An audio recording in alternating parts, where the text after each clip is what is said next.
홈페이지에 오늘 어떤 설교를 해야 될지 설교 원고도 올라가기도 했지만 성령 강림에 대해서 그렇게 말씀을 나누고 싶습니다.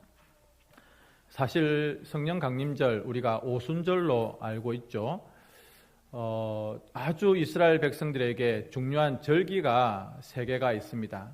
그 중에 하나가 바로 이 오순절, 구약의 절기로 치면 맥추 감사절 정도 되는 그런 절기입니다.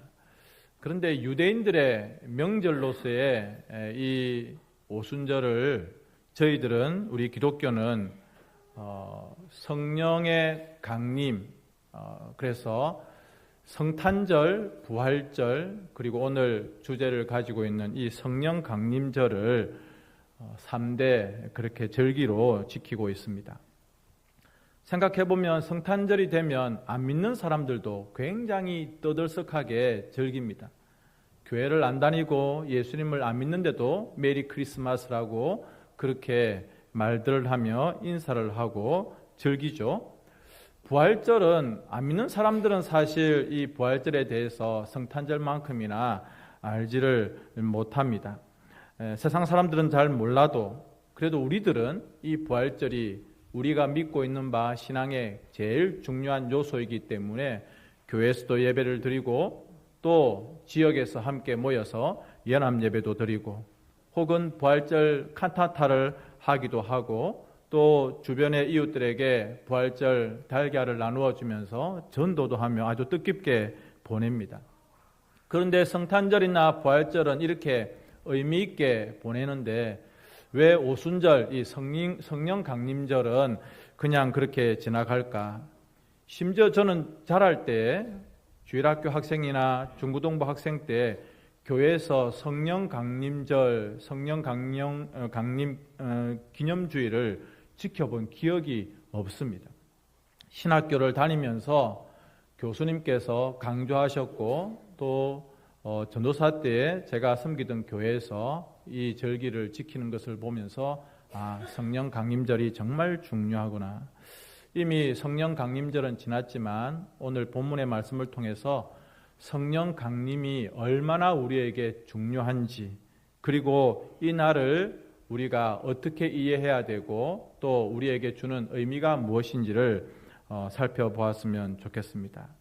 제가 말씀드린 것처럼 성탄절 그리고 부활절, 기독교에서 굉장히 중요한 절기입니다. 그리고 오늘 제가 말씀드리려고 하는 이 성령 강림절, 오순절은 왜 중요한가 따라서 하겠습니다. 교회가 시작된 날, 교회가 시작된 날을 우리가 이 성령이 강림하신 날로부터 이해할 수가 있는 것입니다. 우리 교회 주보를 보면 103년 전에 7월 17일 날 교회가 설립되었다. 우리 교회의 역사가 그때부터 시작이 된 것이죠.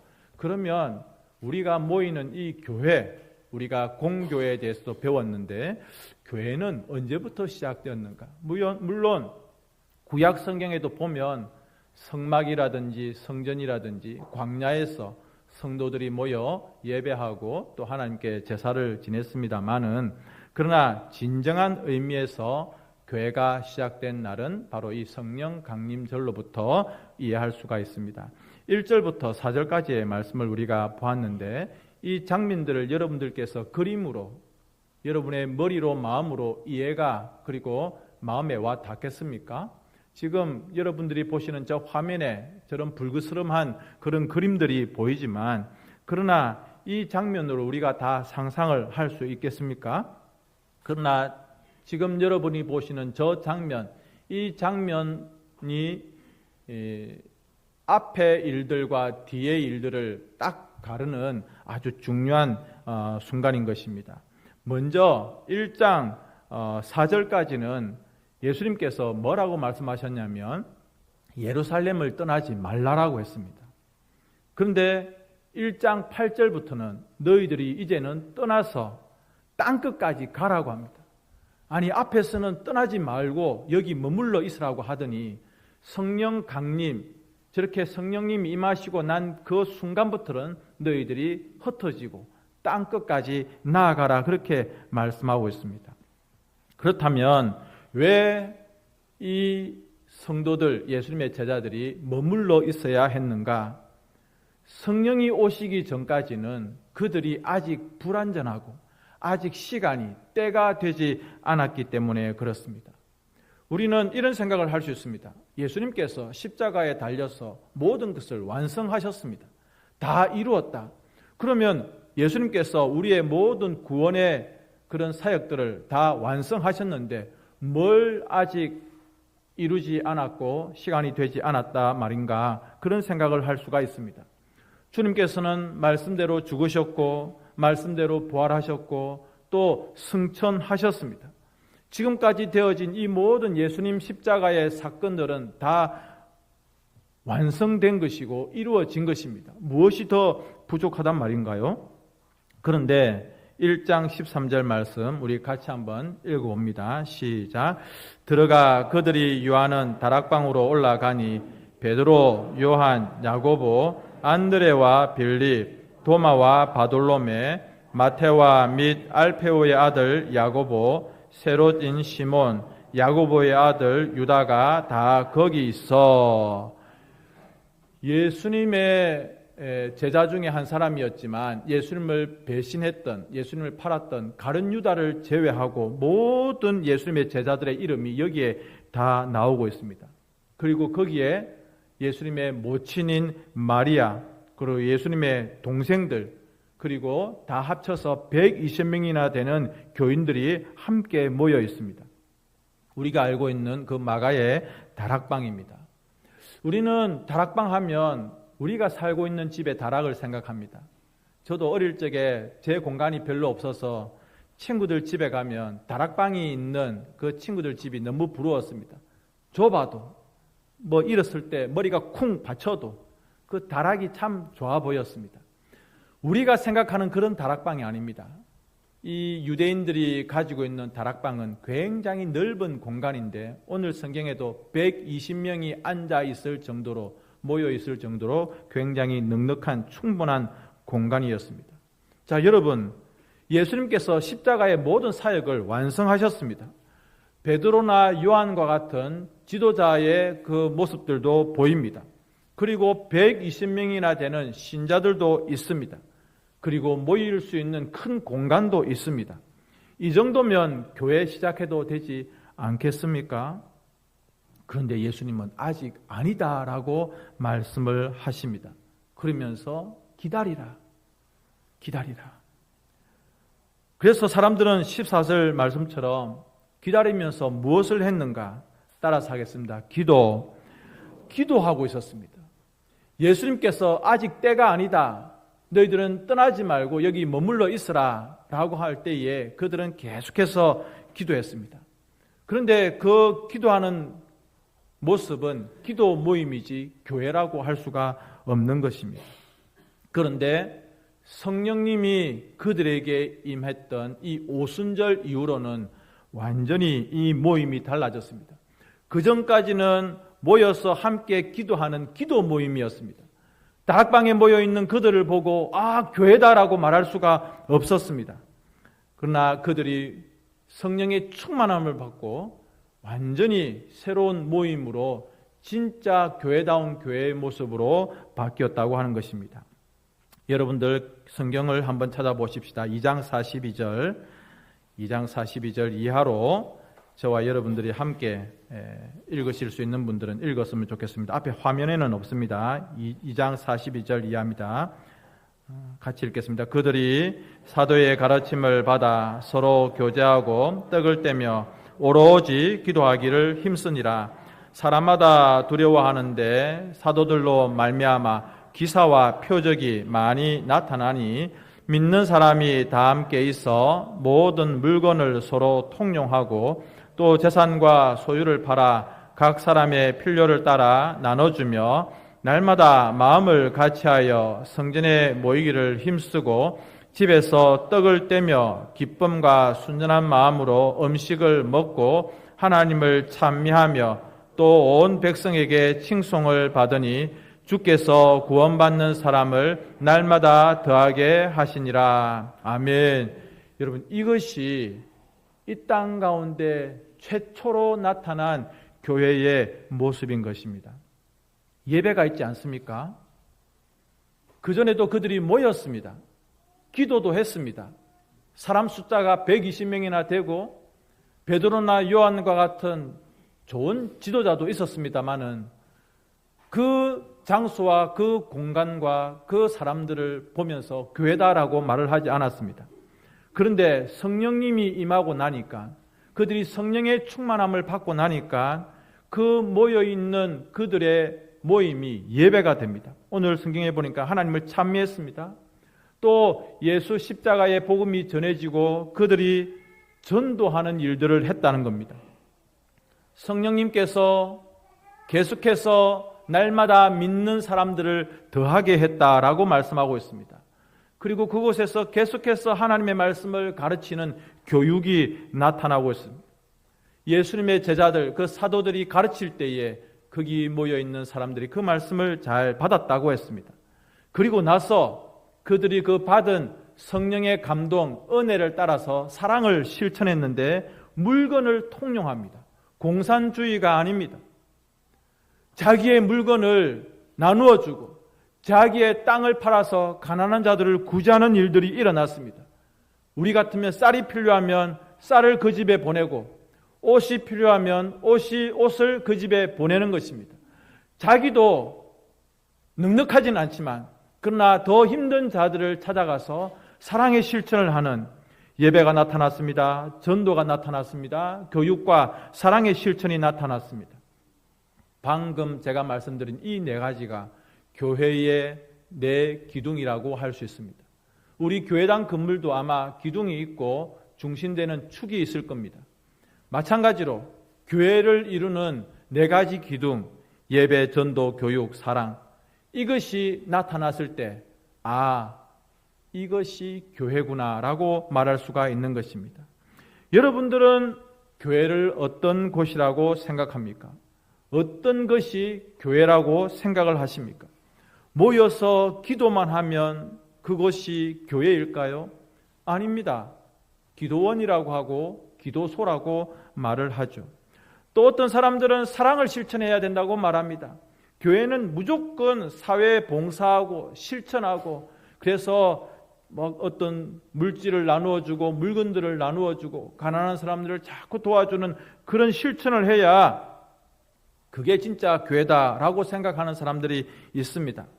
그러나 여러분, 교회가 그런 일을 하지만 그런 일을 하는 곳은 자선단체라고 할 수 있지 않겠습니까?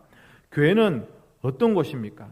적어도 이 땅에서 교회라고 불릴 수 있는 그런 모임이 되기 위해서는 네 가지 요소가 꼭 필요한데요. 아까 말씀드린 것처럼 하나님을 예배해야 됩니다.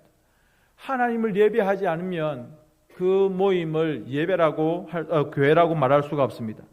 두 번째로는 복음을 전파해서 계속해서 예수님을 믿는 사람들, 그래서 그들이 학습을 받고 또 세례를 받는 사람들이 계속해서 생겨나는 것이 교회의 모습입니다. 세 번째로는 말씀을 체계적으로 가르치는 것입니다. 새신자들이 오고 주일학교 아이들을 가르치는 일들, 어제 우리 교회에 아주 반가운 손님이 오셨습니다. 나중에 사진으로도 보겠지만 권혁욱 그 성도님이 우리 교회 출신인데 저에게 목사님, 제가 옥산 국민학교에 다닐 때 박영기 선생님이 나를 가르쳤습니다. 선생님이었다는 거죠. 그리고 주일학교 때 자기를 가르쳐 주신, 학신회 때 자기를 가르쳐 주신 선생님들, 그런 같이 공부를 했던 친구들 이야기를 하였습니다. 그렇습니다, 여러분. 교회는 이렇게 가르치고 또 그 가르침을 받는 사람들이 모여있는, 네 번째로는 자신이 그렇게 배우고 경험하고 마음 가운데 받아들인 그 감동들을, 그 사랑을 삶으로 실천하는 것입니다. 내 손과 발이 움직일 수 있고 내 심장이 뜨거워지고 내 심장이 주님의 심장을 닮아가는, 내 눈이 주님의 시선을 닮아갈 수 있는 그런 사랑의 실천이 있어야 된다는 것입니다.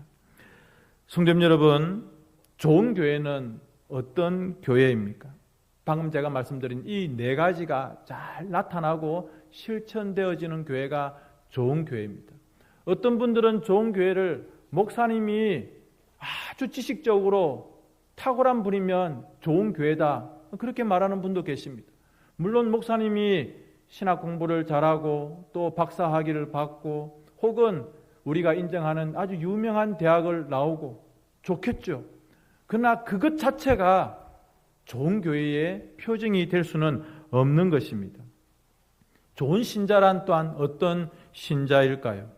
이 네 가지를 두루두루 잘 갖추고 이 네 가지를 잘 실천하고 삶으로 나타내어서 또 자신의 삶을 변화시키고 자신의 삶을 살아내는 사람이 좋은 신자라고 하는 것입니다. 이 자리에 앉아 계시는 우리 성도님 여러분들은 좋은 신자이십니까? 또 우리 교회는 여러분들이 생각하시기에 건강한 교회, 좋은 교회라고 생각을 하십니까? 어떤 분들은 교회를, 좋은 교회를 건물로 평가합니다. 와, 저 교회는 200억짜리 건물이다. 야, 저 교회는 주차장이 너무 잘 되어 있어. 냉난방 시설이 잘 되어 있어. 그런 교회를 좋은 교회라고 말하는 분들도 계십니다. 또 어떤 분들은 신자가 많으면 좋은 교회라고 말하는 분도 계십니다. 저 교회는 1만 명 성도야. 장로님이 30명이 넘는데 목사님이 자기 교회 성도들 얼굴을 다 모를 정도로 성도 수가 많대. 야, 좋은 교회구나. 큰 교회구나. 정말 그럴까요? 그런 건물과 그런 사람의 숫자로 교회를 평가해야 될까요? 여러분, 그런 것들이 다 나쁜 것은 아니지만은 교회의 가장 본질적인 요소, 예배하는 것, 복음을 전파하는 것, 가르치는 것, 그리고 사랑을 실천하며 섬기면서 살아가는 것, 이것이 얼마나 성도들 개인에게 충실하게 나타나는지, 그리고 그 교회의 모습에서 나타나는지, 이것으로 좋은 교회, 좋은 신자가 평가가 될 수가 있는 것입니다. 어떤 교회는 건축을 해야 된다고 선교사 지원하는 것을 끊어버리는 교회가 있습니다. 아마 자기는 그렇게 생각할 거예요. 이거 이성적으로 생각해야 된다고. 우리 교회가 지금 건물을 지어야 되는데 선교사들에게 그렇게 많은 후원금을 할 수 없다고. 우리 한 5년 정도는 끊자고. 어떤 교회는 주차장을 매입해야 된다고, 또는 어떤 교회는 교회 묘지를 구입해야 된다고 교육 예산을 싹둑 잘라버리는 교회가 있습니다. 심지어는 꾸준히 나가는 구제비를 딱 중단시켜버리는, 그래서 가난한 자들, 어려운 분들에 대해서 지원하는 것을 중단해버리는 그런 교회, 혹은 외면해버리는. 말은 이렇게 하죠. 우리가 급하게 교회당 건축해야 되고 또 묘지를 또 구입해야 되고 또 어떻게 또 뭘 해야 되니까 당분간 한 5년 동안은 우리가 이것을 좀 하겠습니다. 그렇게 하면서 외면합니다. 그러나 사실은 교회의 본질을 외면하는 모습입니다. 오히려 다른 것에 몰두하는, 성경 어디를 봐도 하나님께서 주차장 매입을 위하여 너희들이 마음과 정성과 힘을 다해라, 그런 말씀 없습니다. 오히려 고아와 과부와 나그네와 힘든 자들을 위해서 교회의 물질들과 모든 것들이 사용되어져야 된다. 방금 제가 말씀드린 이런 예가 너무 극단적인 예일 수 있습니다만은, 그러나 만약 그렇게 생각하는 분들이 계신다고 한다면 사실 교회에 계세요. 그분들을 제가 정죄하는 것은 아니지만 교회론을, 에베소서에 나오는 말씀을 다시 배워야 될 것입니다. 제가 앞에서 말씀드렸지만 오순절 이전에 그 모임을 교회라고 하지 않습니다. 분명히 예수님의 제자들이 다 모여 있습니다. 120명이나 되는 사람들이 있었습니다. 넓은 장소가 있었습니다. 그들은 계속해서 기도했습니다. 그러나 건물도 있고 사람도 있고 기도도 했지만 교회의 본질적인 모습들이 아직 거기에서 나타나고 있지 않았습니다. 그러나 성령님께서 약속하신 대로 임하실 때, 불같이 그들의 각 사람에게 임했을 때 그들의 모든 모임은 이제 완전한 교회의 모습으로 나타났습니다. 여러분, 왜 이렇게 갑자기 달라졌을까요? 앞에 있는 그들은 교회가 아니었는데 왜 뒤에 나타난 그들은 똑같은 사람들이었지만 교회라고 말할 수 있습니까? 그것은 교회의 영이신 성령님께서 임하셨기 때문에 교회가 교회답게 되었다는 것입니다. 여러분, 성령님이 오시기 전까지는 교회가 무엇인지, 교회가 무엇을 해야 되는지 그들은 몰랐습니다. 그러나 진리의 영이 성령께서 그들에게 임하시고 나니까 이제 거기 모여있는 사람들이 무엇을 해야 될지를 깨달아 알게 되었다는 것입니다. 함께 모이는 것도, 그리고 그들이 예배하는 것도, 그리고 말씀을 배우는 것도, 복음을 전파하는 것도, 사랑을 실천하는 것도 성령님이 오심으로 말미암아 모든 것들이 의미가 있게 된 것입니다. 사람들의 손과 발을, 사람들의 마음을 움직이도록 하신 것이 성령님이십니다. 따라서 하겠습니다. 성령님은 교회의 영이십니다.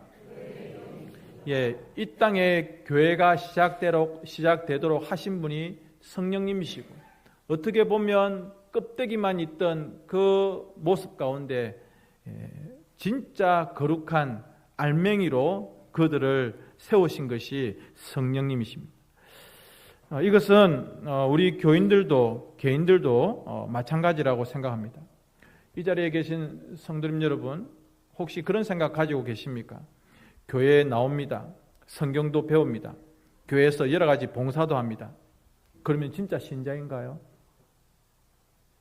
진짜 하나님의 백성입니까?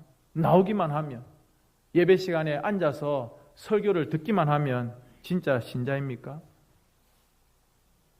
만약 그 사람의 마음 가운데 성령님이 오시지 않았다면 그 사람의 그 많은 봉사나 헌신조차도 크게 의미가 없고 그저 교회 생활을 흉내만 내고 있는 것이라고 말씀을 드릴 수가 있습니다. 성경 공부를 하면서 지식은 많이 가질 수가 있습니다. 그러나 그 마음 가운데 성령님이 임하시지 않으면 그 사람이 가지고 있는 그 많은 성경 지식이 그 사람을 변화시킬 수 없다는 겁니다. 내가 알고 내가 배우고 내가 부르는 그 모든 찬양과 기도와 말씀과 그 모든 하나님의 은혜들이 성령님이 임하심으로 내 속에서 역사가 일어나서 나 자신을 변화시켜 나가는 이 일들이 가장 중요하다고 하는 것입니다. 그래서 저는 여러분들과 함께 이 성경 말씀을 읽고 싶습니다. 2장 3절 말씀 시작. 마치 불의 혀처럼 갈라지는 것들이 그들에게 보여 각 사람 위에 하나씩 임하여 있더니. 아멘. 여러분, 집단적으로 성령 충만을 받은 것 같지만 그러나 각 개인에게 거기에 모여있는 각 사람의 머리에 불과 같은 것들이 임하였다라고 성경은 분명하게 말하고 있습니다. 이제 말씀을 정리하려고 합니다. 우리가 창세기에 보면 하나님께서 흙으로 아담을 만드십니다. 사람을 만드십니다. 하나님의 형상대로. 그러나 그 하나님의 형상이라고 하는 것이 눈, 코, 입, 귀를 말하는 것은 아니죠. 그러나 하나님께서 흙으로 아담을 지으실 때 눈도 만들고 코도 만들고 팔, 다리도 만들고 그렇게 하셨습니다. 그러나 아직까지는 흙덩이에 불과합니다. 하나님께서 성령으로 하나님의 입김으로 불어 넣으셔서 비로소 생명이 된지라. 그 전까지는 흙덩이입니다. 아무리 멋있게 흙으로 만들어 놨어도 여전히 흙덩이입니다. 하나님의 호흡이 아담의 코에 생명으로 들어갔을 때 그가 비로소 사람이 되어지고 생명이 되어진 것처럼 오순절 성령 강림이 있기 전까지는 그저 모임이었습니다. 그저 기도는 했지만, 예수님의 제자들은 있었지만, 그리고 120명이나 되는 사람들이 있었지만, 넓은 공간이 있었지만 그냥 그들은 모여있는 기도의 한 모습밖에 되지가 않았습니다. 그러나 성령님이 임하실 때 그들이 참된 교회로 시작될 수 있었던 것처럼, 사랑하는 성도님 여러분, 우리가 성령의 충만함을 받으면 성령님께서 항상 나 자신을 지배하는 그런 삶을 살면 우리의 삶이 완전히 달라질 수가 있습니다. 혹시 예배 시간에 이 자리에 앉아 있는데 마음에 감동이 없습니까? 그러면 여러분 성령님을 기도하셔야 됩니다. 왜 내 마음 가운데 감동이 없고 느낌이 없고 뜨거움이 없지? 그렇다고 한다면 여러분 성령님을 간절히 기도하십시오. 말씀을 성경책을 보는데 감동이 없고 느껴지는 바가 없고 알게 되어지는 부분이 없다.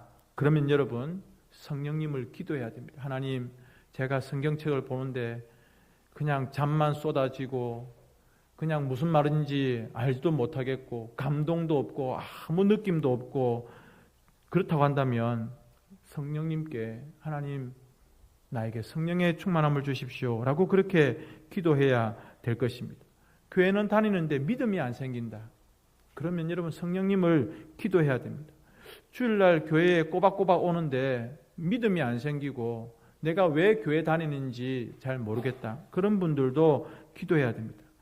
마음에 성령님이 아직 임하시지 않았기 때문에 그렇습니다. 흉내만 내지 마시고 교인인 것처럼 흉내만 내지 마시고 절박한 마음으로 간절한 마음으로 성령님 나에게 임하여 주셔서 내가 하나님을 기뻐하는 신앙의 생활들을 할 수 있도록 해 주십시오. 예배 시간이, 기도하는 시간이, 말씀 보는 시간이, 그리고 전도하는 모든 일들과 교회 봉사하는 모든 일들이 나에게 의미가 있는 그런 시간이 되게 해 주십시오 라고 기도할 수 있는 우리가 되어야 되겠습니다. 나머지 37절 이하의 말씀은 다음 주일날 함께 살펴보도록